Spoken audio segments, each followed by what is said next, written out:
Good evening everyone. कैसे हैं आप सब लोग? Good evening. कैसे हैं आप सब लोग? और आप सभी को नवरात्रों की ढेरों सारी शुभकामनाएं। हाँ जी, जय माता दी, जय माता दी। आज से आपके नवरात्रे स्टार्ट हो चुके हैं। वैसे तो आज की छुट्टी देनी चाहिए थी मुझे भी और आपको भी, क्योंकि मेरा भी फास्ट है और बस सिर्फ पानी पिया सुबह से मैंने, और क्लास लिए जा रही हूँ मैं यहाँ पर। पता नहीं किस समय बीपी लो हो जाएगा और फिर, लेकिन माता रानी आशीर्वाद देंगी तो कुछ नहीं होगा, ऐसा है ना। वैसे तो आज छुट्टी देनी चाहिए थी माता रानी को, है ना। आपको भी, आप में से बहुत सारे बच्चों को फास्ट होगा, किया है ना फास्ट। हाँ जी, हैप्पी नवरात्रि अजय जी, श्रीनिवास और बहुत सारे बच्चे नवरात्रि विश कर रहे हैं। साइंस स्पेशल 14 वाले हैं बेटा, कुछ बच्चे हैं जिनका ये चैप्टर बचा हुआ था, इसलिए मैंने आप लोगों को इनके साथ ही करवा रही हूँ। हाँ जी। बाल किशन जी, क्या मैच नहीं हुआ बताइएगा। हैप्पी नवरात्रि। वैसे तो छुट्टी होनी चाहिए थी आज नवरात्रों की, लेकिन क्या करें, अब ऐसा लगता है ना कि पढ़ाए जाओ जल्दी से आपका सिलेबस खत्म हो जाए। तो सारिफ खान जी, ऐसा नहीं है, बच्चे आते हैं इस बैच में भी। कुमार सत्यम जी, आपको भी हैप्पी नवरात्रा। किस किसने फास्ट किया है आज? रोशे जी, आपने फास्ट किया कि नहीं किया? मैंने तो फास्ट किए, और मैं इस बार मतलब मैं ना बस पिछले 2 साल से बस मैं पूरे 9 फास्ट नहीं कर रही हूँ, लेकिन उससे पहले मैं हर साल करती थी, छोटी सी थी तब से ही कर रही हूँ। तो मैं सोच रही हूँ इस बार मैं पूरे कर देती हूँ। इस बार भी मैं पूरे 9 रखने वाली हूँ, लेकिन आज तो बिल्कुल भी, पहला दिन होता है ना, पहले दिन ऐसा लगता है कि हाँ कुछ खा लो, भूख लग जाती है। 1-2 दिन के बाद सारा हो जाता है। Akshay Kumar, what is RQ? RQ होता है बेटा, जितना आपने CO2 लिया है उसका, जितना आपने बॉडी में जो CO2 इनहेल किया है और जितना ऑक्सीजन आपने कंज्यूम किया है, उनका जो अनुपात होता है उसे RQ निकालना बोलते हैं। मैं बता दूंगी आपको आगे 1-2 एग्जाम्पल देके ना, ठीक है। चलो स्टार्ट करते हैं फिर आज की क्लास। जय माता दी, जय माता दी। जो जय माता दी बोल रहे हैं, भगवान करे आपको, आप सभी को माता रानी आपकी सारी विशेष सारी कामनाएं पूरी कर दे। इस बार मेरी बड़ी इच्छा थी नवरात्रों में ना वैष्णो देवी जाने की, लेकिन बस वही है, एप्लीकेशन के काम में लगे हुए हैं। एक बार एप्लीकेशन सक्सेसफुली अपडेट हो जाए, 14 अक्टूबर को एप्लीकेशन अपडेट होने वाली है, तो बस वो हो जाए तो फिर है ऐसा लगेगा बस मेरे सारे काम पेंडिंग थे वो सारे हो जाएंगे। बस एक बार सक्सेसफुली माता रानी की कृपा से 14 अक्टूबर को अपना एप्लीकेशन अपडेट हो जाए, उसके बाद सब देखेंगे। उसके बाद जाऊंगी मैं एक बार नवरात्रों में। मन तो था नवरात्रों में जाके आऊं, लेकिन जाके आएंगे। बहुत लोड है अभी दिमाग पर भी बैचेस का। आपको पढ़ाने का है, मुझे पढ़ाने का है। आपको पढ़ने का है, मुझे पढ़ाने का है ना।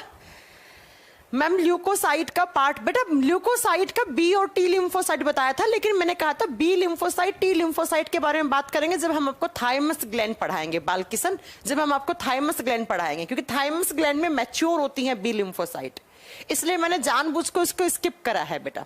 चलो फिर स्टार्ट करते हैं आज की क्लास। और आज की क्लास में हमें क्या पढ़ना था जल्दी से बताइए बच्चा। जो बच्चे नहीं आए हैं जल्दी से लाइव आइए। अच्छा, कुछ बच्चे कह रहे हैं कि मैम क्लास अभी खुली है। कोई बात नहीं, अभी खुली है तो अभी तो पढ़ पा रहे हैं आप। ईशा कुमारी कह रही है मैम मैं ब्लॉक हूं क्या? अरे अरे क्या करोगे ईशा कुमारी, नवरात्रों में तो लड़कियां देवी का रूप होती हैं, और देवी को ब्लॉक कर देंगे तो कैसे काम चलेगा। चलो स्टार्ट करते हैं। आज हमें क्या पढ़ना है? Function of platelets. याद है आपको? फंक्शन ऑफ प्लेटलेट्स लिखेंगे। प्लेटलेट्स जो होती हैं उनका क्या काम होता है, हिंदी में बोलेंगे बिंबाणुओं का कार्य, बिंबाणु के कार्य। बिंबाणु बोलो या रक्त बिंबाणु बोलो, क्योंकि खून के अंदर है तो रक्त लगा दो। रक्त बिंबाणु के कार्य। और जब इसके कार्य की बात करते हैं तो थोड़ा सा तो बता ही दिया था कल की क्लास में। क्या बताया था? कि इनका काम होता है ब्लड क्लोटिंग करवाना। They are helpful in blood clotting. ये रुधिर का थक्का जमाने का काम करती हैं। क्या काम करती हैं? रुधिर का थक्का, ब्लड का क्लोटिंग करवाती हैं। अब बच्चों, ब्लड का क्लोटिंग कब होता है? जब आपको चोट लगती है। मान लो आपके इस हाथ पर चोट लग गई, चोट लगने के बाद आपको बहुत सारी ब्लीडिंग हो रही है, बहुत सारा खून आपका निकल रहा है ना। तो क्या हो गया आप बताओगे? उसके बाद थोड़ी देर के बाद क्या होता है? थोड़ी देर के बाद वहां पर 10 से 12 मिनट के बाद आपकी ब्लीडिंग रुक जाती है। जो खून आपका बह रहा था वो आपका निकल जाता है। लेकिन अगर हम बात करते हैं कि वो खून जो निकल रहा था वो निकलना बंद क्यों हो जाता है? क्योंकि जिस हिस्से पर आपको चोट लगी थी उस हिस्से पर एक केमिकल प्रोसेस हो जाती है, और कौन सी? ब्लड क्लोटिंग हो जाती है। अगर आपसे एग्जाम में पूछ ले ब्लड क्लोटिंग क्यों होता है, टू स्टॉप ब्लीडिंग, ब्लीडिंग को रोकने के लिए। अगर बच्चों आपको चोट लगी और चोट लगने से आपका खून निकल रहा है, वहां पर अगर ब्लड की क्लोटिंग नहीं हुई है तो कभी आपका ब्लीडिंग रुकेगा ही नहीं, सारा खून बाहर निकल जाएगा। और सारा खून बाहर निकलने के बाद समझ रहे हो आप क्या होगा? बिना खून के क्या हम सरवाइव कर सकते हैं? नहीं कर सकते। तो इसीलिए जब कभी भी हमें कहीं चोट लगती है तो उस चोट को जो खून ब्लीडिंग निकल रहा है, उस ब्लीडिंग को रोकने के लिए जो प्रोसेस होता है उसे ब्लड क्लोटिंग कहा जाता है। अब बच्चों मैं कुछ फैक्ट बता रही हूं। क्लोटिंग हमेशा आउटसाइड होती है, शरीर के अंदर नहीं होती है। अभी जैसे सिंपल मेरे को कोई चोट वोट नहीं लगी, मेरी वेन्स, मेरी आर्टरीज में बहुत सारा खून बह रहा है, उस खून की क्लोटिंग नहीं होती है। अगर उसकी क्लोटिंग होएगी तो खून जम जाएगा, सर्कुलेटरी सिस्टम ब्लॉक हो जाएगा, मेरी डेथ हो जाएगी, मेरे बॉडी में ऑक्सीजन का ट्रांसपोर्टेशन रुक जाएगा, मेरी डेथ हो जाएगी।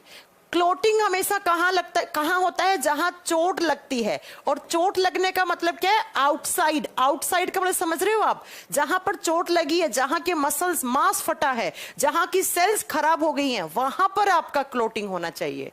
आउटसाइड होती है, ये याद रखिएगा, है ना बेटा?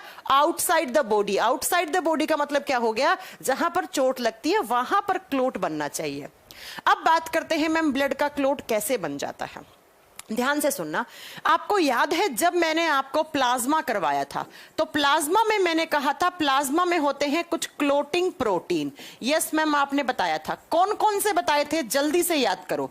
इन सबको क्लोटिंग फैक्टर माना जाता है, जो मैं लिख रही हूं यहां पर। कुछ क्लोटिंग प्रोटीन बताए थे प्लाज्मा में, बताओ जरा कौन कौन सा? एक तो मैम आपने लिखवाया था थ्रोम्बिन, एक आपने लिखवाया था प्रोथ्रोम्बिन, एक लिखवाया था आपने फाइब्रिन, ये सब पढ़ा चुकी हूं। एक लिखवाया था आपने फाइब्रिन, एक आपने लिखवाया था फाइब्रिनोजन, ये सारे लिखवाए थे। और मैंने कहा था ये सारे प्रोटीन क्या करते हैं? ब्लड का क्लोट करवाते हैं। तो हमें क्लोट करवाने के लिए हमारे शरीर में क्या क्या होना चाहिए? पहले तो ये सुनो, मैं जो बोर्ड पे चीजें लिख रही हूं इनमें से अगर किसी भी चीज की डेफिशिएंसी हुई, अगर किसी भी चीज की कमी हुई, बेटा ब्लड का क्लोट नहीं होगा। और ब्लड का क्लोट नहीं होगा, ब्लीडिंग रुकेगी नहीं, और ब्लीडिंग नहीं रुकेगी तो खून बहुत ज्यादा निकल जाएगा। इसलिए ये सारी चीजें आपके खून में होने चाहिए। अब ये बताओ ये सब कहां है? प्लाज्मा में है। प्लाज्मा किसका हिस्सा है? खून का हिस्सा है। आप जानते हैं plasma is the part of blood, plasma is the liquid part of blood. Next, आपके खून में इन प्रोटीन के अलावा होना चाहिए एक विटामिन।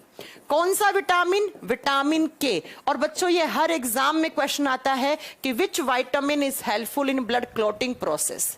वो कौन सा विटामिन है जो रुधिर का थक्का जमाने में सहायक होता है? आप बताओगे विटामिन के। नेक्स्ट, आपके ब्लड में होना चाहिए कैल्शियम। कैल्शियम एक मिनरल होता है, एक खनिज तत्व है, और कैल्शियम भी ब्लड क्लोट में हेल्प करता है। कैल्शियम कहां का? हमारे ब्लड का। अब आप मैम ये क्यों बोल रही हैं कहां का कैल्शियम? बच्चों हमारे दांतों में कैल्शियम होता है, हमारे बालों में कैल्शियम होता है, हमारे नाखूनों में कैल्शियम होता है ना, हमारी हड्डियों में कैल्शियम होता है। तो दांत, बाल, नाखून वाला कैल्शियम कभी भी ब्लड का क्लोट नहीं करवाता है। क्लोट कौन सा करवाएगा? जो आपके खून में है। तो याद रखिएगा, एक बार एनडीए के एग्जाम में क्वेश्चन आया था कि कहां का कैल्शियम ब्लड का क्लोट करवाता है। तो एक बच्चा कह रहा है दांत का। दांत का नहीं, जब मेरे को चोट लगेगी यहां पर तो दांत वाला कैल्शियम भाग के आएगा क्या यहां क्लोट करवाने? नहीं, खून का। खून तो सब जगह, यहां वहां सब जगह चोट लगती है खून निकलता है। तो खून के अंदर का कैल्शियम चाहिए, खून के अंदर का विटामिन के चाहिए, खून के अंदर के इतने सारे प्रोटीन चाहिए, और इसके साथ और क्या चाहिए होते हैं बेटा? और होते हैं क्लोटिंग फैक्टर। क्लोटिंग फैक्टर एक होता है फैक्टर 7, एक होता है फैक्टर 9। ये आपको जन्मजात मिलते हैं, मां के पेट से मिलते हैं। ये कौन कौन से? एक होता है फैक्टर 7, एक होता है फैक्टर 9। Factor 7, factor 9। आप इसको ऐसे लिखें ज्यादा अच्छा रहेगा। फैक्टर 7 कैसे लिखते हैं? देख भूल गई मैं। ये लो, फैक्टर 7 और फैक्टर 9, ये दो फैक्टर होने चाहिए। मैम ये फैक्टर कहां से मिलते हैं? ये फैक्टर हमें जन्मजात मां के पेट से मिलते हैं। और जिस इंसान के बॉडी में ये फैक्टर नहीं बनते ना, फैक्टर 7, फैक्टर 9, उस इंसान के खून का क्लोट नहीं होता है और उसे हीमोफीलिया नामक डिजीज बोलते हैं। वो थोड़ी देर के बाद आगे पढ़ाएंगे। फिलहाल इतना सुन लो कि हमारे खून के अंदर इतनी सारी तो प्रोटीन होनी चाहिए जो ब्लड का क्लोट करवाएं, इतना एक विटामिन के होना चाहिए, कैल्शियम होना चाहिए, और कुछ होते हैं क्लोटिंग फैक्टर जो हमें जन्मजात मां के पेट से ही मिलते हैं, फैक्टर 7, फैक्टर 9। अब ये सारे मिलकर क्या करवाते हैं? फैक्टर होता है बेटा कारक। फैक्टर का मतलब होता है अंजनी कारक, मतलब जो ब्लड का क्लोट करवाने वाले फैक्टर होते हैं। कारक, फैक्टर, फैक्टर का मतलब कोई चीज है वो क्लोट करवा रही, तो क्लोटिंग फैक्टर नाम रख दिया। तो ये सारे क्लोटिंग फैक्टर माने जाते हैं। ये सारी चीजें मिलकर आपके ब्लड का क्लोट करवाती हैं। अब बात करते हैं मैम कैसे। तो क्लोटिंग के लिए मेनली 3 केमिकल रिएक्शन होती हैं। थोड़ा सा टफ लगने वाला, ध्यान से सुन लेना, 2 बार रिपीट कर दूंगी, सब समझ में आ जाएगा। ये सारी चीजें मिलकर ही ब्लड का क्लोट करवाती हैं। क्लोट होने के लिए 3 केमिकल रिएक्शन होती हैं। ब्लड क्लोटिंग की 3 केमिकल रिएक्शन होती हैं, 3 रासायनिक अभिक्रिया होती हैं। ये कौन कौन सी केमिकल रिएक्शन है, बस यही आप ध्यान से पढ़ लोगे प्रोसेस, तो आपको अगली बार जब कभी भी चोट लगेगी तो तुरंत आप समझ जाओगे, अरे मैम ने पढ़ाया था, आप देखना मेरी ब्लीडिंग रुक रही है, यहाँ पे क्लोट होने जा रहा है। किस तरीके से, तो ध्यान से सुनना। सबसे पहले मान लो ये आपके बॉडी का कोई एक हिस्सा है, ये एक हिस्सा है, इस पर आपको चोट लग गई, कैसे भी लग गई, आपको चाकू से कट गया या कैसे भी आपको चोट लग गई, है ना। क्या हो गया, यहां पर चोट लगी। जब चोट लगती है तो चोट लगने से ये हमारी स्किन है, स्किन के नीचे क्या है, हमारा मांस है, हमारी मसल्स हैं। तो यहां की मसल्स क्या हो गई हैं, फट गई है।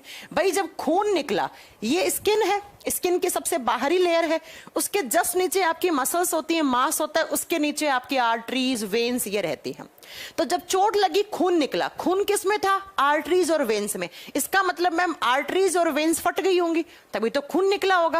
और आर्टरीज और वेन्स कैसे फटी, यहां का मांस फटा, मांस फटने के नीचे आपकी क्या होती है, नसें होती हैं जिनमें खून रहता है, वो नसें भी फट गई। तो ये मांस था, इस मांस के जस्ट नीचे की तरफ ऐसे मान लो आपकी बहुत सारी आर्टरीज, वेन्स थी ऐसे, और ये कट गई, ये कटी, तो यहां से क्या निकला, खून निकला। तो ये लो, यहां से क्या निकला, खून निकला। या कुछ बुक्स में कैसे लिखा हुआ होता है कि चोट लगी, चोट लगने से सेल्स डैमेज हो गई। भैया मसल्स एक टिश्यू होती हैं, और टिश्यूज किसके बने हुए होते हैं, सेल के बने हुए होते हैं। तो इन मसल्स के अंदर क्या है, बहुत सारी सेल्स हैं। तो ये सेल्स फट गई, या मैं बोलूं मसल्स फट गई, मांस फट गया, तो ज्यादा अच्छा क्या लगेगा कि हमारा मांस फट गया, हमारी मसल्स डिस्ट्रॉय हो गई हैं चोट लगने से। जैसे ही चोट लगी, मांस फटा, नीचे की तरफ जो नसें थी उनसे खून निकला, और ये खून निकल के आपका बाहर जा रहा है। ये देखो बहुत सारा खून आपका फ्लो कर रहा है, बहुत सारा। अब ये 7-8 मिनट तक तो आपका खून निकलता जाएगा, निकलता जाएगा, निकलता जाएगा, निकलता जाएगा। उसके बाद क्या होगा बेटा, सबसे पहले आएगा उस ब्लड में से कैल्शियम, इस हिस्से पे जहां पर चोट लगा। भाई खून तो हर जगह घूम रहा है, लेकिन अब क्या होगा, हमारा ब्रेन सिग्नल देगा किसको, खून को, कि भाई खून भाग के जाओ और जिस हिस्से पे चोट लगी है वहां पर क्या छोड़ के आ जाओ, वहां पर छोड़ के आओ कैल्शियम। खून के अंदर ही कैल्शियम है, मैं बता चुकी हूं कि खून वाला कैल्शियम ही क्या करवाता है, ब्लड का क्लोट करवाता है। तो सबसे पहले क्या होगा, आप बताओगे बेटा यहां पर कैल्शियम आएगा, और कैल्शियम आएगा, और दूसरा क्या होगा, दूसरा बेटा ये जो सेल्स हैं जो डिस्ट्रॉय हुई हैं, जिनको चोट लगी है, चोट लगने से जिनको नुकसान पहुंचा है, जैसे ही ये मांस फटा, ये सेल्स डिस्ट्रॉय हुई, यहां से इन डिस्ट्रॉय हुई सेल से एक केमिकल निकलता है, जिस केमिकल को बोलते हैं थ्रोम्बोप्लास्टिन।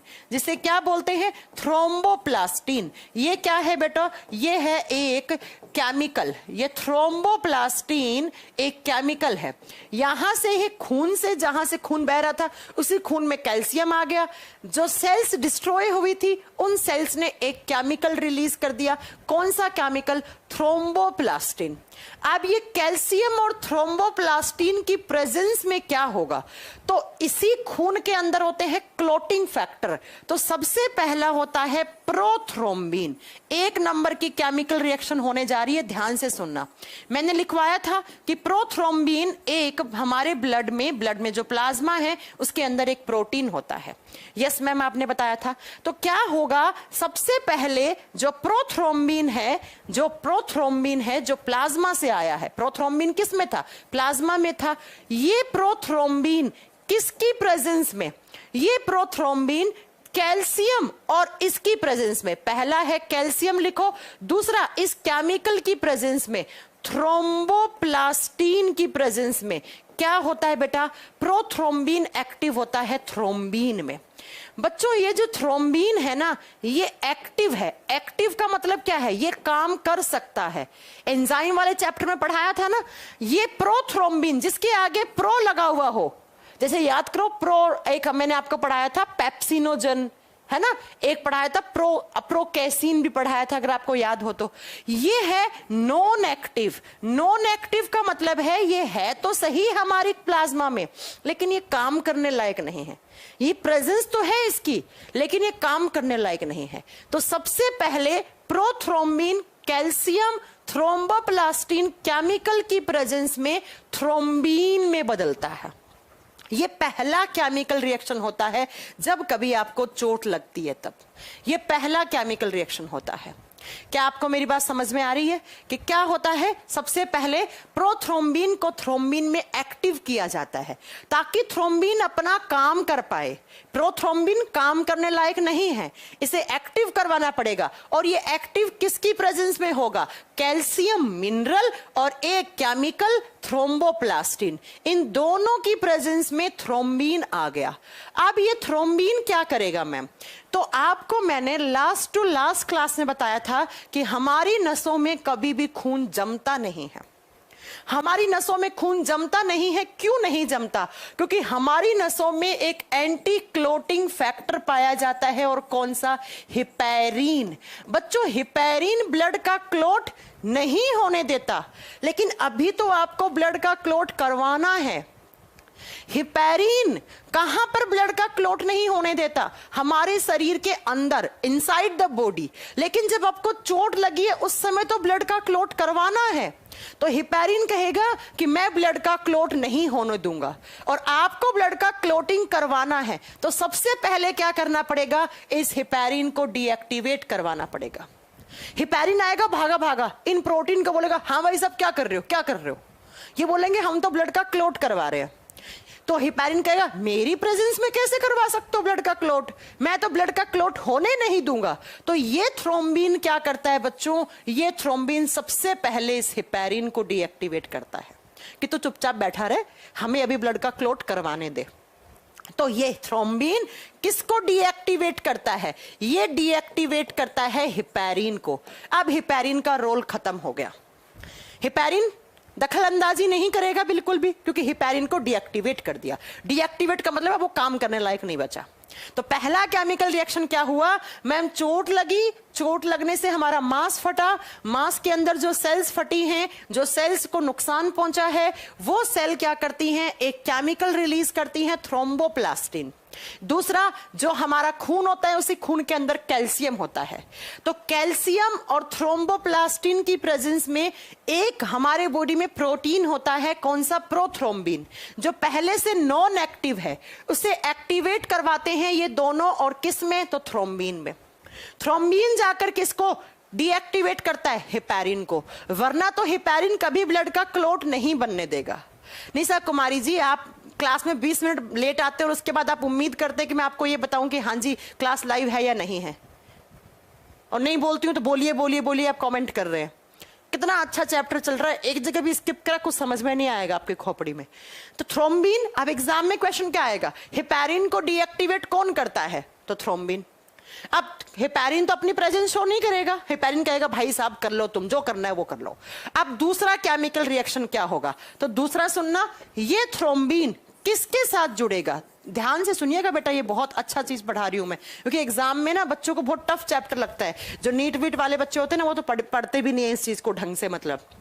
ठीक है, नेक्स्ट क्या होगा आप बताओगे? थ्रोम्बिन है, ये जुड़ेगा फाइब्रिनोजन के साथ। किसके साथ? फाइब्रिनोजन। मैं पढ़ा चुकी हूं, और मैंने तो ये भी बताया था कि ब्लड का क्लोट करवाने के लिए जो मेन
नहीं चली नहीं है अभी वीडियो।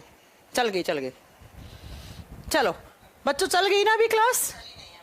ओके चल गई। वो एक्चुअली थोड़ा सा कुछ एरर आ गया था ऑब्वियस में एकदम, अब चल गया है। ठीक है चलो सुनो वापस से ना, पता नहीं अचानक से स्क्रीन ब्लैंक सी होगी, फिर मैंने ठीक करवाई है अभी। सुनो मैं एक बार फिर से रिपीट करती हूँ ताकि आपका कोई वो ना हो। ये पढ़ाया नहीं था, बस यहीं से पढ़ाया था, इतने में चला गया था, मैंने देख लिया मोबाइल में। देखो क्या होता है, जैसे ही आपको चोट लगती है तो चोट लगने के बाद ब्लड क्लोटिंग होता है, तो उसके लिए क्या होता है, आपका चोट जहां पर लगा है उस हिस्से का मांस फटता है। मांस में होती है सेल्स, तो वो सेल्स क्या हो जाती हैं बेटा, डिस्ट्रॉय हो जाती हैं, मतलब नष्ट हो जाती है। तो इन डिस्ट्रॉयड सेल से एक केमिकल सिक्रीट होता है। कौन सा केमिकल? थ्रोम्बोप्लास्टिन। और हमारे खून में होता है कैल्शियम। तो पहला केमिकल रिएक्शन क्या होता है प्यारे बच्चों, ध्यान से सुनिएगा। पहले केमिकल रिएक्शन में हमारे खून में, यहां से जो खून निकल रहा है उस खून में प्रोथ्रोम्बिन नामक एक प्रोटीन होती है जो बेसिकली प्लाज्मा में होती है। ठीक है, तो ये प्रोथ्रोम्बिन कैल्शियम और थ्रोम्बोप्लास्टिन की प्रेजेंस में किस में, आप बताओगे बेटा, थ्रोम्बिन में बदल जाता है। थ्रोम्बिन एक्टिव फॉर्म है और इसी थ्रोम्बिन की नॉन एक्टिव फॉर्म प्रोथ्रोम्बिन होता है। जैसे ही थ्रोम्बिन एक्टिवेट हुआ ये हिपैरिन को डीएक्टिवेट करता है, क्योंकि जब तक हिपैरिन की प्रेजेंस होगी, अगर ये एक्टिव रहेगा तब तक ये ब्लड का क्लोट नहीं जमने देगा, क्योंकि इसका नेचर होता है एंटी क्लोटिंग फैक्टर माना जाता है, ये क्लोट नहीं बनने देता है। तो ये पहला केमिकल रिएक्शन है जिसमें थ्रोम्बोप्लास्टिन की प्रेजेंस में प्रोथ्रोम्बिन थ्रोम्बिन में बदल जाता है। ठीक है, दूसरा क्या होता है केमिकल रिएक्शन। अब दूसरे केमिकल रिएक्शन में यही थ्रोम्बिन जाता है और जाकर जुड़ जाता है किसके साथ, फाइब्रिनोजन के साथ। मैंने आपको जब प्लाज्मा पढ़ाया था तो वहां पर एक चीज पढ़ाई थी कि फाइब्रिनोजन प्रोटीन जो है वो मेन प्रोटीन माना जाता है किसके लिए, ब्लड की क्लोटिंग के लिए। पढ़ाया था ना मैंने कहा था कि अब तो क्लास चल रही है ना, अब तो कोई प्रॉब्लम नहीं है ना। अभी भी एक बच्चा कह रहा है अभी भी क्लास नहीं चल रही है। अब तो बिल्कुल सही चल रही है, अब तब मजे ले रहे हो। ठीक है चलो देखो, तो फाइब्रिनोजन प्रोटीन के बारे में मैंने बताया था कि ये मेन प्रोटीन है जो हमारे ब्लड के अंदर प्लाज्मा में होता है और जो क्या करता है, जो कि हमारे ब्लड का क्लोट करवाता है। ये बात मैंने आपको पढ़ाई थी। अब बेटा फाइब्रिनोजन किस में बदलता है, फाइब्रिन में बदलता है। अब मेरी बात को जरा गौर से सुनो। क्या फाइब्रिनोजन होता है, एक पॉलीमर। आपने केमिस्ट्री में पढ़ा होगा, पॉलीमर का मतलब होता है बहुलक। क्या होता है पॉलीमर? बहुत सारी छोटी छोटी इकाइयां, ऐसे बहुत छोटी छोटी यूनिट्स आपस में जुड़ती हैं तो एक बड़ा सा यूनिट बनता है। ये जो बड़ा सा यूनिट बना है इसे हम पॉलीमर, इसे हम बहुलक कहते हैं। और जिन छोटी छोटी यूनिट से बना है उन्हें हम मोनोमर कहते हैं, उन्हें हम एकलक इकाइयां कहते हैं। शायद आपने केमिस्ट्री में पढ़ा होगा कि जब छोटी छोटी यूनिट्स, छोटी छोटी इकाइयां आपस में जुड़ती हैं, जब बहुत सारी monomer unit, n number of monomer unit जुड़ती हैं, तब जाकर एक बड़ा सा क्या मिलता है हमें, पॉलीमर मिलता है, बहुलक मिलता है। तो बेटा जब फाइब्रिन की n नंबर ऑफ यूनिट जुड़ती हैं तो एक बड़ा सा प्रोटीन बनता है फाइब्रिनोजन। फाइब्रिनोजन एक पॉलीमर है, एक बहुलक है। किसका बहुलक है आप बताओगे बेटा? ये है इस मोनोमर का। मोनोमर का मतलब होता है एकलक इकाइयां। जब बहुत सारी फाइब्रिन की यूनिट जुड़ती हैं तब जाकर एक पॉलीमर बनता है। कौन सा आप बताओगे? फाइब्रिनोजन। अब मैं यूं कहूं कि अगर आपने फाइब्रिनोजन को तोड़ा तो आपको ये छोटी छोटी इकाई मिलेंगी। जब मैं इस बड़े से यूनिट को तोड़ूंगी तो ये छोटी छोटी यूनिट मिलेंगी, आपको मिलेंगी ना। तो ऐसे ही ये थ्रोम्बिन आता है और ये इस फाइब्रिनोजन को तोड़ता है, और फाइब्रिनोजन को तोड़ते हैं तो बहुत छोटे छोटे ऐसी यूनिट मिलती हैं जिसको हम फाइब्रिन कहते हैं। फाइब्रिन क्या होते हैं बेटा? फाइब्रिन होते हैं ऐसे थ्रेड लाइक स्ट्रक्चर। एक प्रोटीन है, धागे नुमा वाला प्रोटीन है, ऐसे ऐसे धागे नुमा प्रोटीन होता है। ऐसे बहुत सारे आपके खून के अंदर जहां क्लोटिंग होनी है वहां पर ऐसे बहुत सारे फाइब्रिन प्रेजेंट होते हैं, ऐसे बहुत सारे n नंबर ऑफ फाइब्रिन। ये धागे जैसी प्रोटीन होती है। ये धागे जैसी प्रोटीन क्या करेगी? जो ब्लड की सेल्स हैं, खून में क्या है? ब्लड सेल्स है, आरबीसी, डब्ल्यूबीसी, प्लेटलेट्स और प्लाज्मा है। और ये फाइब्रिन क्या करेगा? ऐसे बहुत सारा धागेनुमा प्रोटीन निकलेगा और ये सारी की सारी सेल्स को ऐसे अपने साथ बांध लेगा, खून के सारे कंपोनेंट को यहीं जोड़ लेगा। ऐसे ऐसे सारे खून के कंपोनेंट यहीं पर फंस जाएंगे इन धागों के अंदर। जैसे आप मोती पिरोते हो धागों के अंदर, वैसे ही हमारे खून के सारे कंपोनेंट्स इन फाइब्रिन के अंदर फंस जाएंगे। और फंसने से फिर आखिरी केमिकल रिएक्शन क्या होगा? तो बच्चों, ये फाइब्रिन इस तरीके से अपने साथ ब्लड के कंपोनेंट को फंसा लेगा कि वो ब्लड के कंपोनेंट वहीं फंस जाएंगे, उनकी बाहर नहीं निकलेगा, वो ब्लीडिंग में बाहर नहीं जाएंगे और आपकी ब्लीडिंग रुक जाएगी। तो फिर तीसरा केमिकल रिएक्शन क्या होगा? ये फाइब्रिन और फाइब्रिन के साथ क्या, आपका जितना भी ब्लड कंपोनेंट्स है, या आप लिख दीजिए ब्लड सेल्स, प्लाज्मा, तो मैंने कंपोनेंट्स लिख दिया है। जो भी आपके ब्लड के अंदर कंपोनेंट्स हैं, ये इनके साथ जुड़ेंगे और अल्टीमेटली ऐसे ऐसे बहुत सारा फाइब्रिन पड़ा है और इनके बीच में ऐसे सारे के सारे ब्लड कंपोनेंट्स ऐसे फंसे पड़े हैं। तो जो खून आपका बाहर निकल रहा था, वो खून यहीं पर आपका ऐसे रह जाएगा और इसे बोलेंगे हम ब्लड क्लोटिंग। इसे बोलेंगे हम ब्लड क्लोटिंग, इसे कहेंगे हम रुधिर का थक्का जम गया। और ब्लड क्लोटिंग हो गई तो अब आपका क्या हो जाएगा? ब्लीडिंग रुक जाएगा। जो खून आपका बह रहा था चोट लगने से, वो खून बाहर नहीं निकलेगा, वो वहीं पर फंस के रह जाएगा। इस तरीके से ब्लड का क्लोट होता है। लेकिन मैं आपको एक बात बता दूं कि यहां पर ये जो थ्रोम्बिन वाला केमिकल ये रिएक्शन हुआ है, यहां पर चाहिए होता है विटामिन के भी। इसीलिए विटामिन के की प्रेजेंस में ही फाइब्रिनोजन फाइब्रिन में बदलता है। इसीलिए हम बोलते हैं विटामिन के ब्लड का क्लोट करवाने में सहायक होता है। और यहीं पर कुछ फैक्टर भी चाहिए होते हैं बेटा। कौन कौन सा? एक तो हो गया फैक्टर 7, कौन सा? फैक्टर 7, और दूसरा हो गया फैक्टर 9। ये दो फैक्टर चाहिए होते हैं। ये सारी केमिकल रिएक्शन होने में ये दोनों फैक्टर अपना रोल अदा करते हैं। हाँ जी, फाइब्रिनोजन के मोनोमर को रोहित राज जी फाइब्रिन कहेंगे।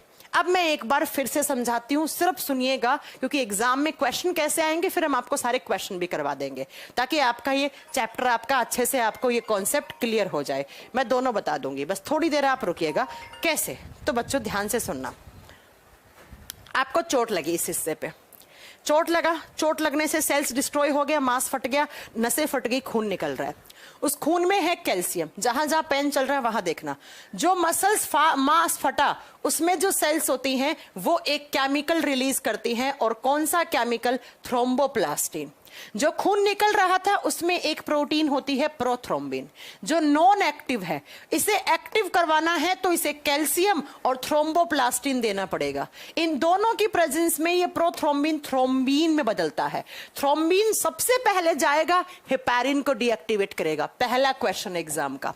दूसरा, यही थ्रोम्बिन और विटामिन के दोनों एज ए कैटलिस्ट काम करते हैं। कैटलिस्ट का मतलब समझते हैं क्या आप?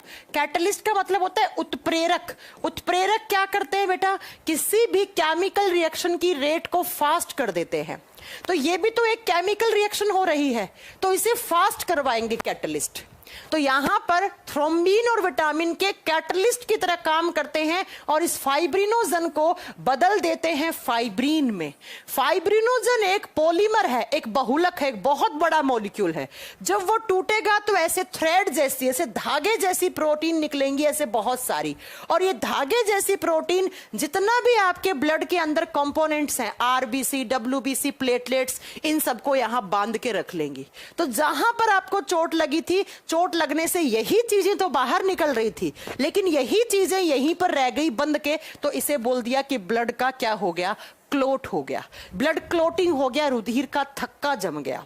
तो अगले प्रोसेस में फाइब्रिन और सारे ब्लड के कंपोनेंट जुड़ जाते हैं। जैसे बहुत सारे बिखरे हुए मोती हैं, उनको आप क्या करते हैं? माला में पिरो देते हैं। वैसे बहुत सारे ब्लड के घटक होते हैं, कंपोनेंट्स होते हैं, वो माला में पिरो दिए जाते हैं। और किसकी माला? फाइब्रिन की माला। इसीलिए तो मैंने लिखवाया था fibrinogen is the main protein for blood clotting. अगर फाइब्रिनोजन नहीं होते तो ये ऐसे थ्रेड जैसी स्ट्रक्चर नहीं निकलती, और नहीं निकलती तो कभी भी ब्लड का क्लोट नहीं होता। तो अगर आपके खून में फाइब्रिनोजन की कमी हो गई तब भी बेटा आपको ब्लड का क्लॉट नहीं बनेगा। समझ गए हैं आप मेरी बात? समझ गए? और कुछ फैक्टर होते हैं जो भी एज ए कैटलिस्ट काम करते हैं, ये जन्मजात मिलते हैं आपको फैक्टर बच्चों। फैक्टर 7, फैक्टर 9 ये आपको मां के पेट से मिलते हैं। और अगर इनकी कमी हो जाएगी आपके शरीर में तो बेटा क्या होता है, ध्यान से सुनना, ये जो फैक्टर बोलते हैं जिन्हें हम, ध्यान से सुनना, इनको क्या बोलते हैं? इन्हें बोलते हैं क्रिसमस फैक्टर, क्योंकि इनकी खोज कब हुई थी? क्रिसमस के दिन हुई थी। इनकी खोज क्रिसमस के दिन हुई थी, 25 दिसंबर को हुई थी, इसलिए हम इनको क्रिसमस कारक भी बोलते हैं। ध्यान से सुनना, क्रिसमस कारक, क्रिसमस कारक।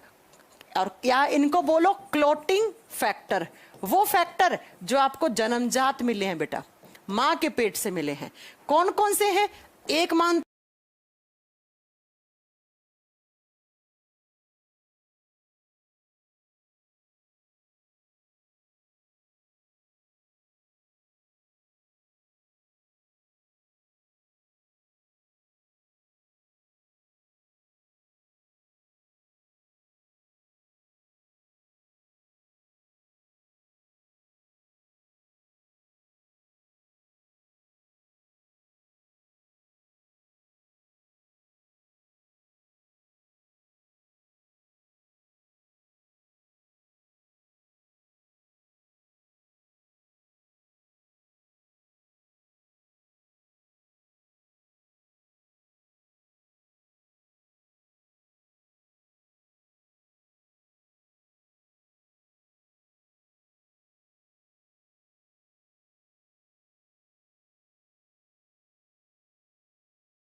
अरे यार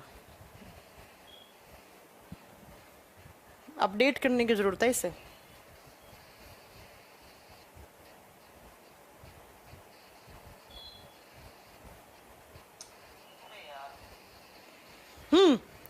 बच्चों चल गई है ना क्लास? अभी बताना क्लास चल गई है ना? पता नहीं इसमें क्या प्रॉब्लम आ रही है, आज बार बार ब्लैंक हो जा रहा है।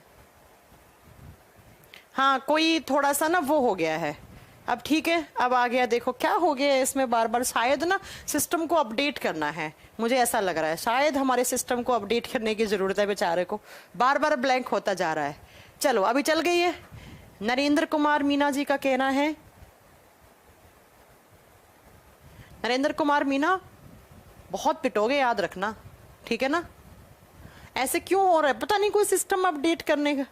माता रानी मुझे लगता है दुखी है आप लोगों से, है नहीं तो ऐसा हो ही नहीं सकता नवरात्रों के पहले दिन ऐसी प्रॉब्लम आए। कभी प्रॉब्लम नहीं आती मेरी क्लास में। चलो अब उम्मीद करते हैं कि अब नहीं आएगी, एकदम सही चल रही है अभी। चलो सुनो, मैंने क्या बोला एक बार सुनिएगा बोर्ड पे।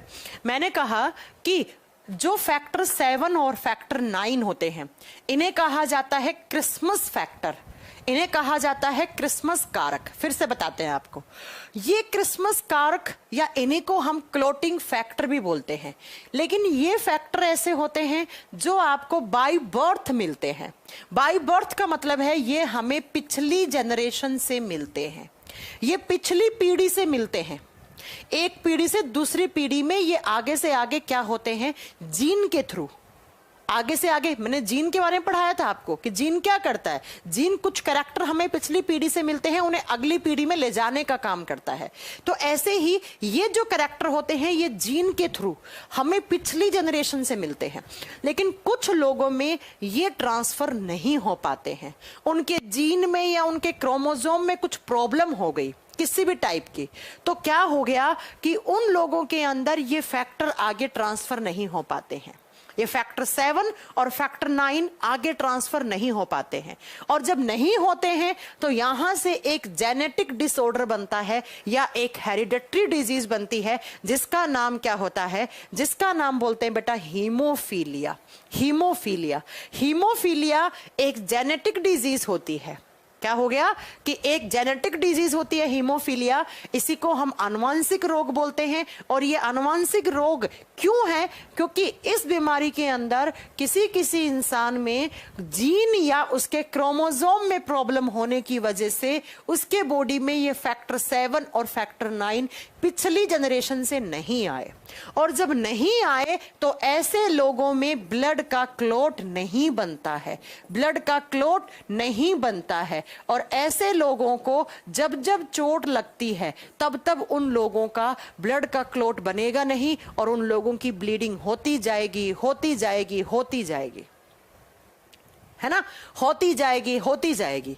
और इसी बीमारी का एक दूसरा नाम होता है, इसे कहा जाता है रॉयल डिजीज, शाही बीमारी, क्योंकि सबसे पहले शाही खानदान में हुई थी।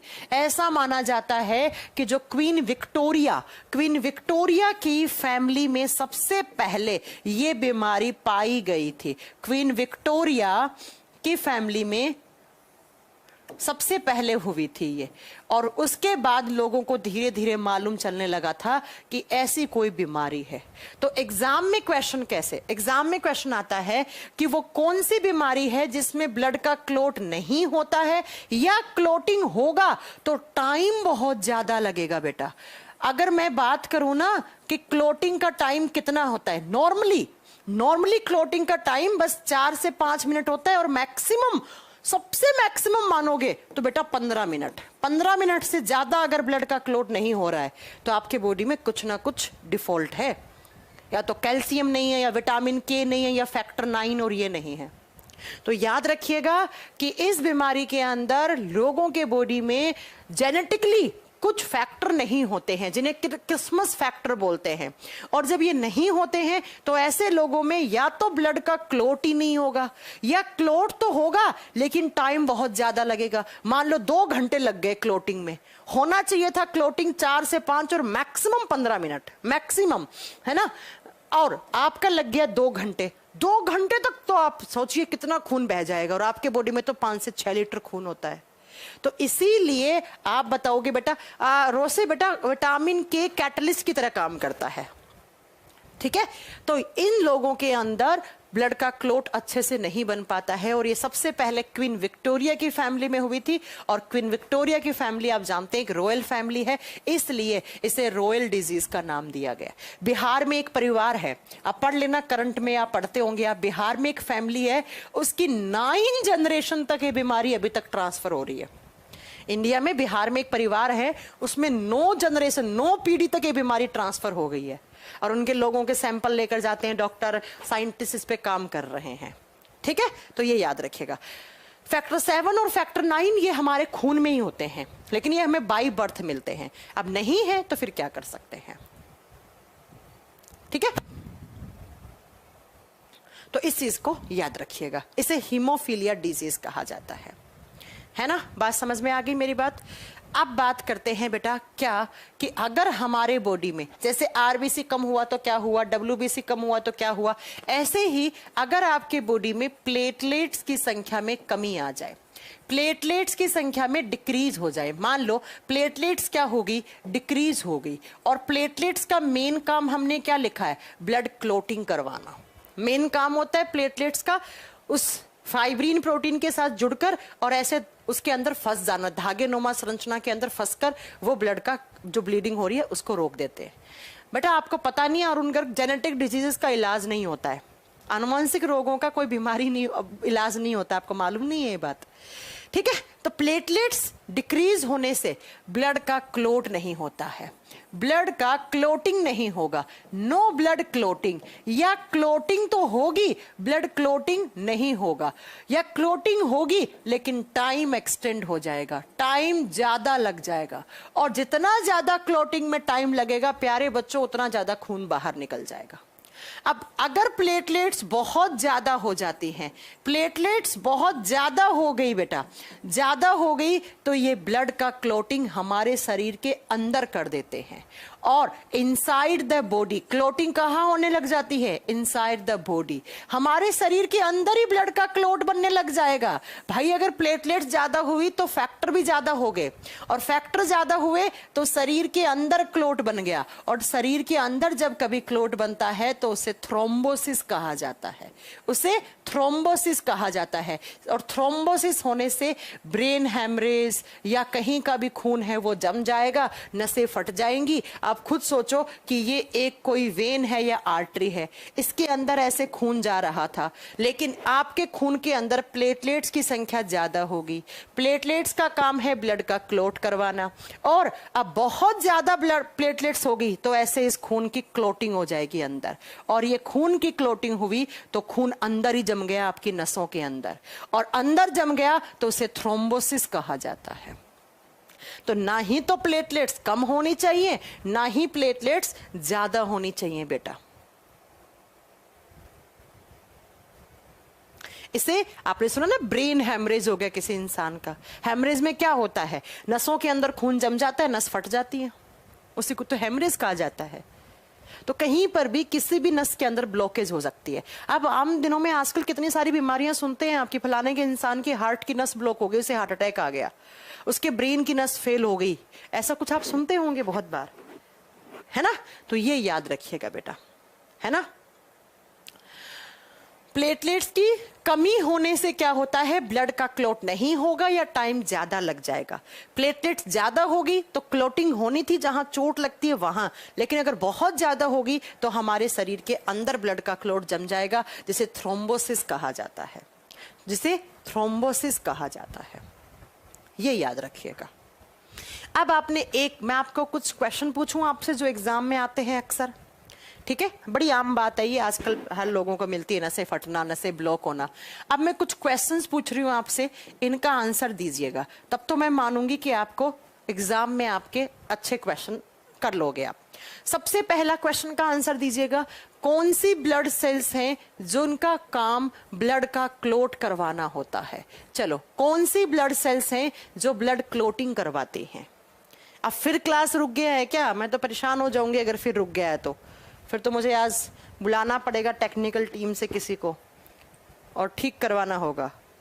चलो जल्दी आंसर करो, कौन सी ब्लड सेल्स हैं जो ब्लड का क्लोट करवाती हैं। दीपांकर का कनौजिया का आंसर आया डब्ल्यूबीसी। दीपांकर जी क्या दिमाग कहीं और लेकर पढ़ते हैं क्या। कौन सी ब्लड सेल्स प्लेटलेट्स ब्लड का क्लोट करवाती हैं। अगर आप ऐसा एग्जाम में करके आओगे तो फिर तो हो गया आपका काम। नेक्स्ट बताओ, कौन सा मिनरल है, कहां का और कौन सा मिनरल है जो ब्लड का क्लोट करवाता है। कौन सा मिनरल, कौन सा पोषक तत्व और कहां का और कौन सा, जल्दी बताइएगा, जो ब्लड का क्लोट करवाता है। फटक फटक फटक फटक, कहां का और कौन सा। कैल्शियम, बहुत बढ़िया, कैल्शियम कैल्शियम। नेक्स्ट आपसे पूछ ले, कौन सा विटामिन है जो ब्लड का क्लोट करवाता है। चलो आंसर दो, कौन सा विटामिन है जो ब्लड का क्लोट करवाता है। विटामिन के।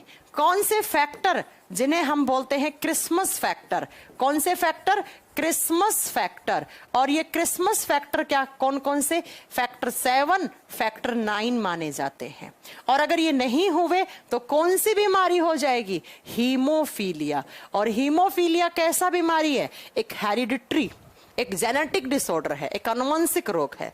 नेक्स्ट, कौन सा एक प्रोटीन है जो ब्लड का क्लोट नहीं होने देता, जो क्लोटिंग नहीं होने देता है हमारे शरीर में, जो क्लोटिंग नहीं होने देता है उसका नाम बताओ, होने देता है उसका नाम बताओ बेटा, जो ब्लड का क्लोट नहीं होने देगा।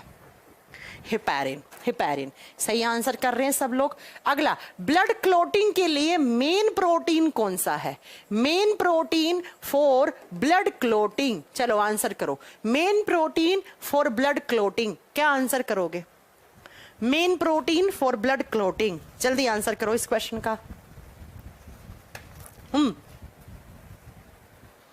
अभी हम कुछ बातें और बताएंगे, खत्म नहीं हुई है। कौन सा, फाइब्रिनोजन, फाइब्रिनोजन, शाबाश शाबाश।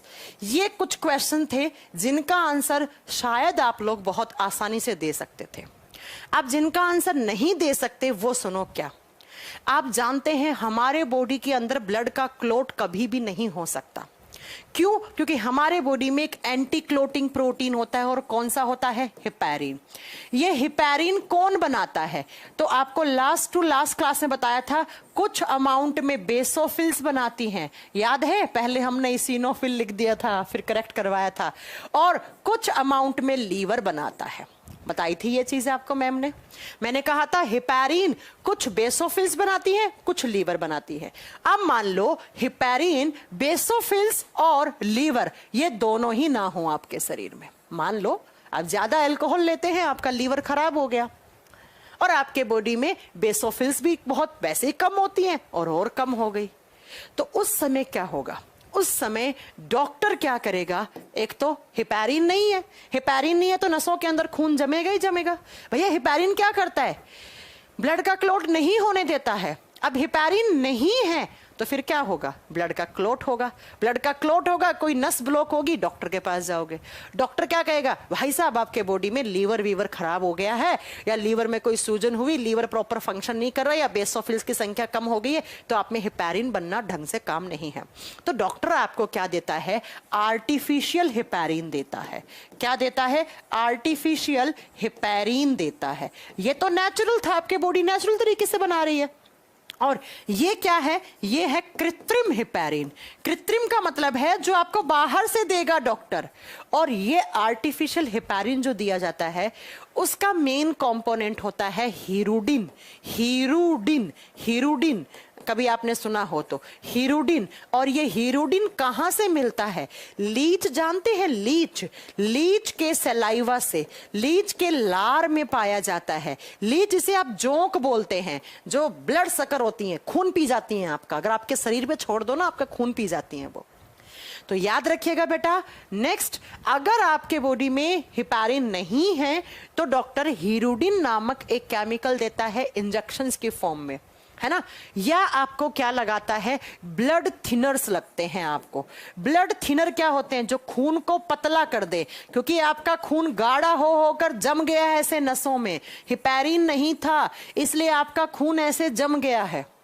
तो डॉक्टर क्या करता है, इस हीरोडिन को किसकी फॉर्म में, ब्लड थिनर की फॉर्म में। ब्लड थिनर होते हैं जो आपके खून को पतला करें, और ब्लड थिनर के साथ साथ कुछ स्टेरॉइड भी देता है डॉक्टर। अगर आपने सुना हो कि मेरे पापा को यार हार्ट अटैक आया था, उनकी नसें वगैरह ब्लॉक हो गई थी, तो डॉक्टर अब ये ना एडमिट करके उसे स्टेरॉइड चढ़ा रहा है।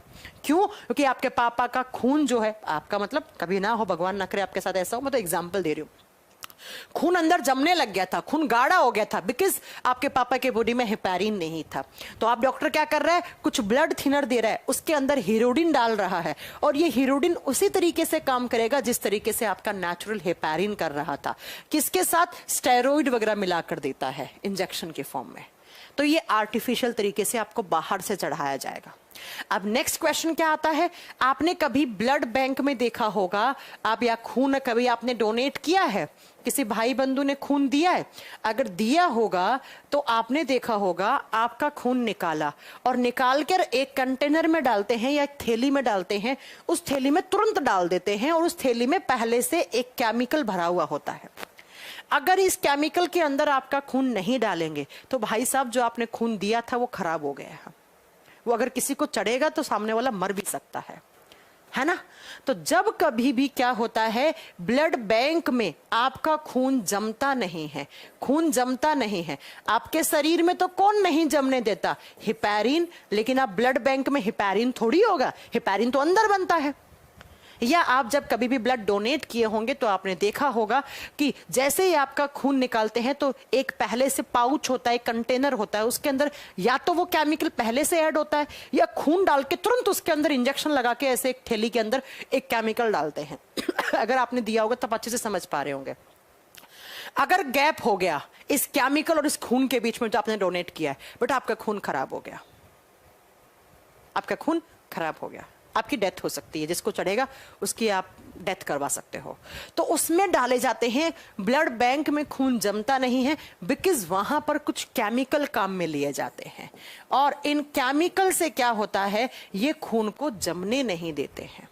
और ये कौन से केमिकल होते हैं, ये एक तो होता है बेटा कैल्शियम सिट्रेट, कैल्शियम सिट्रेट होता है, कैल्शियम सिट्रेट, और दूसरा होता है सोडियम ऑक्जिलेट, दूसरा होता है सोडियम ऑक्जिलेट। तो अगर आपसे क्वेश्चन पूछ लिया कि ब्लड बैंक में ब्लड जमता नहीं है, क्यों नहीं जमता, क्योंकि उसके अंदर कुछ केमिकल ऐड किए जाते हैं जो एंटी क्लोटिंग फैक्टर माने जाते हैं। ये क्या होंगे, इनकी प्रॉपर्टी होती है एंटी क्लोटिंग, ये ब्लड का क्लोट नहीं होने देंगे। तो अगर ये नहीं डाले तो जो खून है वो जम जाएगा, और आपने जमा हुआ खून किसी को चढ़ा दिया तो भाई साहब वो मर जाएगा, सामने वाला मर जाएगा। तो ये हमारे बॉडी में हिपैरिन था, और अगर हिपैरिन कम हो गया तो शरीर के अंदर ही डालना है, तब हीरोडिन या स्टेरॉइड या ब्लड थिनर देगा डॉक्टर। और अगर आपने खून दिया है ब्लड बैंक में किसी की जान बचाने के लिए, तो उस खून में कैल्शियम सिट्रेट, सोडियम ऑक्जिलेट जैसे anti clotting factor, anti clotting chemical add किए जाते हैं ताकि वो खून का क्लोट ना हो जाए। वरना तो वो खून आपने किसी को चढ़ाया तो उसकी ब्लड सेल्स पहले से जमी हुई चढ़ाई और उसका शरीर के अंदर खून और जम जाएगा और आपका डेथ हो जाएगा। इसलिए ठीक है बेटा, तो ये सारी चीजें कुछ क्वेश्चंस थे जो वह आपके ये क्या होते हैं वनडे कॉम्पिटिटिव एग्जाम में अक्सर पूछ लिए जाते हैं, इसलिए मैं आपको बता दे रही हूं। मैडम जी विदाउट केमिकल ब्लड कितना टाइम, बेटा ब्लड 3 से 4 मिनट विदाउट केमिकल सही हो सकता है, उसके बाद वो ब्लड सेल्स जुड़ने लग जाती हैं, क्योंकि खून के अंदर तो प्लाज्मा भी है, खून के अंदर थ्रोम्बिन भी है, खून के अंदर फाइब्रिनोजन भी है ना, तो वो क्लॉटिंग तो होगी। तो ये सारे क्वेश्चन पूछ ले जाते हैं एग्जाम में जो मैंने बता दिया है। और आज यहां पर समाप्त होता है आपका आरबीसी कंप्लीट, आपका डब्ल्यूबीसी कंप्लीट, आपका प्लेटलेट्स कंप्लीट, प्लाज्मा कंप्लीट। अब आपको कैसे पढ़ना है, प्लाज्मा का फंक्शन पहले ही पढ़ा चुकी हूं, आरबीसी करवा दिया, डब्ल्यूबीसी करवा दिया, प्लेटलेट्स करवा दिया, क्लोटिंग कैसे होती है बता दी। अब मैं आपको क्या पढ़ाने वाली हूं, अब मैं आपको पढ़ाऊंगी ब्लड के कंपोनेंट्स खत्म हो गए, अब ब्लड ग्रुप। और कल की क्लास कोई मिस मत करना, क्योंकि कल से हम ब्लड ग्रुप स्टार्ट करने वाले हैं। कौन किसको खून दे सकता है, भले ही आपके एग्जाम में क्वेश्चन ना आए, लेकिन डेली लाइफ में आप कभी नहीं भूलने वाले हो कि मेरा ब्लड ग्रुप ये है तो मैं इससे खून ले सकता हूं, इसको दे सकता हूं। मेरी मम्मी का ये है तो मैं इसको दे सकता हूं, मम्मी का इसको ले सकता हूं। कल की क्लास याद रखना बेटा, ब्लड ग्रुप वाली कोई मिस नहीं करेगा। कल और परसों 2 दिन की क्लास आपकी जीवन में हमेशा काम आएगी, भले ही चाहे आपके एग्जाम में मैं मान लेती हूँ क्वेश्चन नहीं आए, ऐसे तो आते हैं बहुत सारे, देखे होंगे आपने। ए ब्लड ग्रुप वाला किस किस को खून दे सकता है, बी वाला किस किस से ले सकता है, यूनिवर्सल डोनर, यूनिवर्सल रिसीवर, उसके बाद सबसे इमरजेंसी कंडीशन में कौन सा ब्लड ग्रुप चढ़ा सकते हैं, RH पॉजिटिव क्या होता है, नेगेटिव क्या होता है। आपको बहुत सारी चीजें जानने को मिलेगा, बहुत इंटरेस्टिंग क्लास भी रहने वाली है, यह भी आप यकीन मानिएगा, है ना। मैम ब्लैक बोर्ड पे मत पढ़ाओ, ठीक है, कल से वापस ग्रीन कर लेंगे। अगर आपको ऐसा लगता है कि ब्लैक पे नहीं पढ़ाऊं तो कल से मैं ग्रीन पे पढ़ा दूंगी, जैसा आप कहें, है ना। कल और परसों 2 दिन की क्लास बिल्कुल मत करना, बहुत इंटरेस्टिंग क्लास होने वाली है ना। ठीक है, आनंद चौहान, मैं आपका कमेंट बिल्कुल देखती हूँ। अमित मेहता कह रहे हैं बहुत अच्छा पढ़ाते हैं, thank you Amit ji, thank you so much. अगर मैं अच्छा पढ़ाती हूँ तो बस बहुत अभी थोड़ा लोड चल रहा है एग्जाम, वो हमारी ऐप अपडेट करने का। आप यकीन मानिए दिन रात उसी में लगे रहते हैं हम, क्योंकि इतना सारा डेटा नई ऐप में डालना, आप बच्चों का डेटा, सारी वीडियोज रिकवर करनी, फिर उसको आप सब बहुत, मतलब ऐसा समझ, कल रात को मैं 3:30 बजे सोई हूँ, क्योंकि मुझे मेरा बेस्ट तो मैं ही जान सकती ना कि कितना अच्छे से मैंने कहाँ पर कौन सी वीडियो कहाँ डाली होगी। बस आप लोगों को अच्छा देने के लिए, कि अच्छा करने के लिए, कि बच्चा टेस्ट सीरीज भी वहाँ से ले ले, बच्चा किताब भी परचेज कर ले, सारे काम कर ले।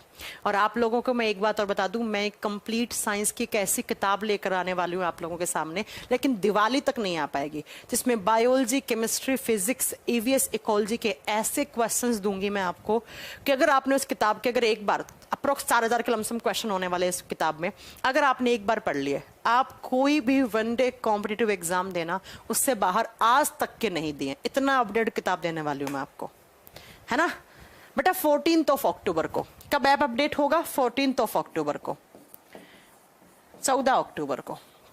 लेकिन थोड़ा सा पेशेंस रखना। हिंदी इंग्लिश दोनों में किताब होगी मेरी। हिंदी की इस बार मैंने सीख लिया आप लोगों से, जब मैं बायोलॉजी वॉल्यूम 1 लाई थी तो मैंने हिंदी इंग्लिश मुझे लगा एक साथ लिख दूं, लेकिन इस बार हिंदी अलग इंग्लिश अलग, भाई साहब पहले दिन से अलग अलग हो, ऐसे किताब लेकर आऊंगी मैं। आप लोग उसके बाद आपकी साइंस की क्वेश्चंस की टेंशन ही खत्म हो जाएगी। आप लोग यहाँ थ्योरी पढ़ो, प्रैक्टिस करो, थ्योरी पढ़ो, प्रैक्टिस करो, मामला एक खत्म, मामला खत्म। लेकिन किताब आएगी बेटा दिवाली के बाद, जस्ट दिवाली के बाद जैसे ही आप आओगे आपको मेरी किताब मिल जाएगी मार्केट में। और 14 को क्या क्या सरप्राइज है आप लोगों के लिए। नेटवर्क नहीं आ रहा है? हाँ नहीं, नेटवर्क तो आ रहा है, ऐसी बात नहीं है। ये बताओ कि मजा आ रहा है आप लोगों को पढ़ने के लिए? हाँ, पढ़ने में मजा आ रहा है आप लोगों को कि नहीं आ रहा है? मैम बुक का प्राइस 1500 रखना मैम जी। अच्छा इतना ज्यादा? बेटा 5 बच्चे भी नहीं लेंगे, बोलते बोलते हैं बच्चे लेंगे नहीं। नहीं, किताब का प्राइस ज्यादा नहीं, जो भी आप लोग डिसाइड कर देना कि मैम इसका प्राइस ये रखना है ना। पढ़ने में मजा आ रहा है तुम लोगों को? ठीक है, चलो बहुत बढ़िया है। चलो फिर नई एप्लीकेशन के साथ हम 14 अक्टूबर को उम्मीद करते हैं। 14 अक्टूबर को कोई क्लास नहीं होगी आपकी, बस सिर्फ आपको ऐप अपडेट मिलेगी। अब वो उसके बाद आपको अपडेट करना है बढ़िया से। 1-2 दिन तो आपको भी हैंडी होने में टाइम लगेगा एप्लीकेशन को, इसलिए हम 14 अक्टूबर को सारी क्लासेस ऑफ रख के सिर्फ बच्चों के। और देखो अगर कोई नई ऐप अपडेट हो, मैं हर बैच में बोल रही हूँ, आपको भी बोल रही हूँ, नई ऐप अपडेट हो तो भाई साहब अगर छोटा मोटा एरर हो तो थोड़ा सा पेशेंस रख लेना, है ना, क्योंकि नया एप्लीकेशन सब कुछ नया हो रहा है ना, तो थोड़ा सा टाइम लग जाएगा। आराम से टेक्निकल टीम को बता देना, जो इंक्वायरी नंबर है उन पे आराम से फोन करना कि मैम या सर ये थोड़ा सा एरर है। हो सकता है इतनी सारी वीडियोस, पता है हजारों वीडियोस, कम से कम 20,000 के लमसम वीडियोस हमने रिकवर करके डाली है नई ऐप पे। तो क्या होगा ना कि थोड़ा बहुत कहीं कोई वीडियो मिसमैच होगी, कोई सीक्वेंस बिगड़ गई, हालांकि हम हमारा बेस्ट दे रहे हैं, एक एक बैच को चेक कर रहे हैं यहाँ से पिछले 3 महीने से, लेकिन अगर फिर भी कुछ होता है तो प्लीज थोड़ा सा ना पेशेंस के साथ काम करना, है ना। पेशेंस के साथ हमारी टीम से पेश आना, ज्यादा ऐसा ही मत करना, है ना, हल्ला वल्ला मत करना, क्योंकि अच्छी चीज को थोड़ा टाइम लगता है। और ये मत सोचना कि मैम थोड़ा सा ये चल रहा है वो चल रहा है, धीरे धीरे कोई एरर हो मुझे क्लास में मुझे बता देना। थोड़ा सा नई ऐप है समझने में प्रॉब्लम होगी आपको, लेकिन उसके लिए मैंने वीडियो शूट कर दिया है। उस वीडियो शूट को अगर आप देख लेंगे प्रॉपर तो आपको एप्लीकेशन में बहुत हैंडी है, बहुत हैंडी है, ऐसी बात तो नहीं है। तो बस थोड़ा सा सपोर्ट कर देना, बाकी हमें कुछ नहीं चाहिए आपसे, है ना। तो बस उसी में लगे हुए हैं। डर लग रहा है थोड़ा सा, इस संडे सैटरडे को मेरा यही काम रहेगा पूरा करना, एप्लीकेशन का ही देखना। चलो मनोज सर ब्लैक पेज पे पीडीएफ देते हैं तो कोई कॉपी नहीं करता, ठीक है, मैं सर को बोल देती हूँ व्हाइट पेज पे दे देंगे आपको पीडीएफ, ठीक है, कोई बात नहीं है। चलो thank you so much, bye bye.